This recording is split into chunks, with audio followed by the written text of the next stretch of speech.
What you're looking at is a very beautiful, very luxurious, very elegant looking phone na magandang sheen sa likod kapag tinatam na ilaw. Nice. Tapos, ano yung pong design? Isn't this supposed to be a 20 to 30,000 peso look? But no, it's so affordable, so abot kaya for someone who really cares about the looks. This is the Oppo A6s 5G. Yes, 5G na po siya with incredible specs pa rin. Hindi lang maganda, hindi lang pogi, mabilis din. Naka 80 watts super VOOC flash charge na po siya. 7,000 mAh battery. IP69 water and dust resistance, matibay din. Sino ba yan ng katibayan? Kahit mahulog pa yan sa tubig, kahit mainit, kahit sobrang lamig, okay pa rin. Meron pa siya 60-month fluency protection. After 4 or 5 years, smooth pa rin siya. Speaking of smoothness, meron pa siyang 120Hz ultra bright display. What an incredible phone. And we have here the ice white color. Ito po yung itsura niya. At syempre, bongga din ang camera ni Oppo. Magpapatalo ba sa Oppo dyan? Alam ko maganda kay Vivo, pero what if? Ito na lang, mas mura pa.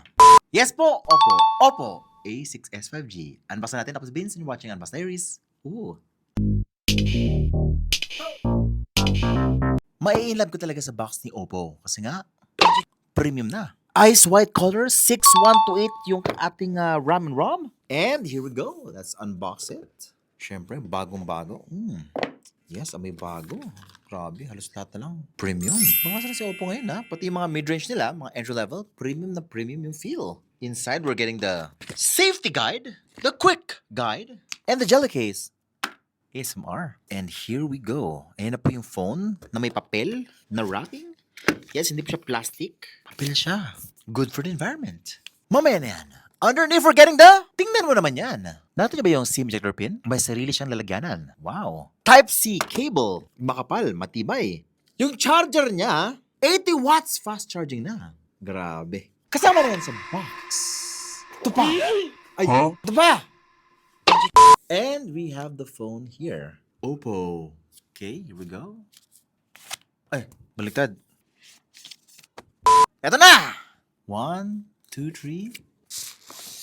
Oh my goodness. Shiny. Guys, grabe, ang ganda. I have to say na this year, nag-level up talaga yung kanyang itsura. Now, syempre, ang sabi ni Oppo, ito ay tatagal na ng almost 60 months. Wow. 60 months of fluency. Performance fluency po yung ibig sabihin nun. Ang ibig sabihin po nun, after 6 months now, kasi usually guys, sa mga Android phone, di ba, kapag tumatagal, medyo bumabagal na. Pero sabi ni Oppo, hindi daw siya bumabagal. After 60 months, fluent pa rin daw siya. Well, all I can say is, pag nabili nyo na, after 5 years, sabihin nyo sa akin kung smooth pa rin. Kasi hindi ko matest yan. After 60 months, comment nyo down below kung smooth pa yung phone nyo. Now, before I show you the other features, guys, camera muna tayo. Kasi ito yung sa mga pinaka-okay sa kanya. The camera on this thing is beautiful. Siyempre, Oppo yan. And si Naya, di ba? Ang pagbabalik ni Naya, ang aming beautiful model. Guys, ganito yung magiging photos nyo kapag ito yung binili nyo. Magandang skin tones. Magandang kulay. Hindi masyado OA. Just enough. At very pro ang look niya. Wow. Kaya na guys, syempre, iba pa rin yung mga Find X series, mga Oppo Reno. Pero for what provides, it's already incredible. Ganitong quality, naku. Hirap ko rin yan sa mga entry level or mga mid-range. Selfie nyo, ito yung itsura. Guys, ayan na. Nag-posing na ako para sa inyo. Para malaman nyo ano yung itsura ng duck face nyo. Siyempre, hindi siya super accurate na parang DSLR talaga. Pero ang lakas na nating ng itsura nyo dito. Tapos malinis po tingnan. Although marami akong peka sa mukha. Pero look at this. Ang linis ko tingnan. Baby face. Uy, may underwater pa siya. Guys, pwede mo siyang ilublob underwater. Tapos guys, pag hinold mo yung power button, ayun, i-remove niyo yung water doon sa loob ng phone. May vibration. At meron pa siyang sound na ibibigay sa'yo. Kala nyo, yung phone yun, ako yun. Sa video, oh my God, ako ba to? Is this true stone? Bakit ang pogi ko? Nilagay naman ang pogi, pero mas pogi ako dito. Mas makinis yung mukha. Pwede mga vlog. Guys, welcome to my vlog. And this is me. This is my skin. This is what you look like when you're vlogging on an Oppo phone. Beautiful. I love it. Plus, maganda pa yung itsura ng likod ng phone nyo. Ayan o, habang nag-vlog. Anong phone yan? Sabi ng kaibigan mo. Sobrang social. Overall, okay yung kanyang camera. Meron pa siya sa video na 1080p, 60 frames per second. Yun, very rare yun. Kasi madalas, 30 FPS lang. Pwede ka magkaroon ng smooth video dito. Uy, ang bright ng display nito ha. Grabe naman itong brightness nito. Yes, hindi ba to? Mga AMOLED. Ito yung interesting, yung kanyang display. Kasi, ang sabi niya, IPS LCD lang daw siya. Pero, bakit siya umabot ng 1,125 nits daw? peak brightness. Kaya pala ang bright nito. Guys, o, ito, kahit malakas yung ilaw sa studio ko, kitang-kita mo pa rin at bright na bright pa rin ang display niya. O, di ba? Yung nga lang, since IPS LCD siya, kapag ka nasa gilid, medyo nagda-dark ng konti. The display is a 6.75 inch, 120 Hz refresh rate. Guys, umabot po siya ng 1440p, 60 frames per second sa YouTube. Ito po ang gamit namin, Costa Rica, I'm sure. Ito rin yung ginagamit ng mga appliance center pang test ng kanilang mga TV. No? Ginagamit nyo to Guys, mas maganda, gamitin nyo na lang yung mga video namin para paulit-ulit na. Siguro dahil tinanggal yung ads nitong video na to para dire-diretso lang, para kapag ka-dinemo sa appliance center, dire-diretso lang din. Oo, walang ads. Guys, ang ganda ng kanyang video. Sobrang bright. Tapos ito siya pagka-zoomed in pa further, sagad na rin. My gosh, ba't ka ba mag 1080p kung di mo nun makita yung difference masyado? Sa home screen, naku guys, ang smooth ng galawan niya. Up and down, left and right, naku, ang smooth ng galawan. Kasi nga 120 Hz na po siya. It's smooth, pero not super smooth. Of course, syempre, iba pa rin yung mga flagship guys na smoothness. Pero guys, okay na to. Okay na to. Speaking of smoothness, naku guys, kaya naman pala smooth. Ang Tuto benchmark score niya, 600,000 points. 5G na yan. Sakto lang po to for most of your light gaming needs. Hindi mo ito pang Genshin Impact talaga guys. Kung gusto mag Genshin Impact na high settings, naku, medyo malag siya ng konti. Now with this, tinan mo to pagka nagbubukas ko ng mga apps, okay naman. Mobile Legends, walang problema. Ito po yung kanya itsura. Okay, inulit ko pang light gaming lang talaga to. Meron siyang ultra graphics, at mostly naka-high settings po siya. Overall, kaya ka naman po niya mag-Mobile Legends, 5G, walang problema. Pero syempre, mas maganda pa rin naka-Wi-Fi ka habang naglalaro ka ng Mobile Legends para wala masyadong lag or delay. So Call of Duty, ito po yung settings niya. Low graphics pero max frame rates. Kayang-kaya, 60 frames per second, walang problema. HOK! Ay, hindi ko na sinama guys kasi wala nang naglalaro. Ang angas mo H not okay. Sure ka ba dyan?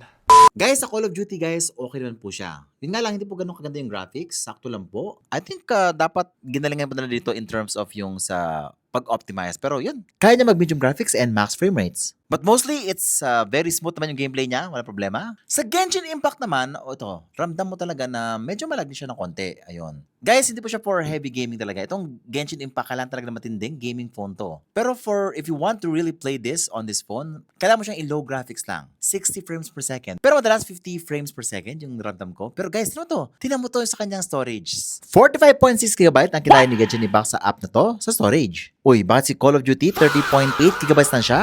Kaya punong-puno na po yung aming storage dito. 128 GB, halos ubos na. Kaya guys, sinasabi ko sa inyo, if you're gonna buy a phone this year, kailangan at least 256 gigabytes. Kasi kulang na kulang na yung 128 GB guys. Now, syempre, ang sabi ni Oppo, ito ay tatagal na ng almost 60 months. Wow! Now, syempre guys, hindi lang po yung kanyang fluency and yung kanyang itsura, yung important sa kanya, but also yung kanyang durability. Oppo wants you to have this phone for many, many years. Hindi yung para upgrade ka ng upgrade every year. Kahit mahulog ng ilang beses, mabasa ng todo, mahulog sa swimming pool, kahit matagal guys, okay pa rin siya. Guys, even sobrang init, ayan o, nilagay namin po sa mainit na lalagyanan, kumukulo po yan, okay pa rin.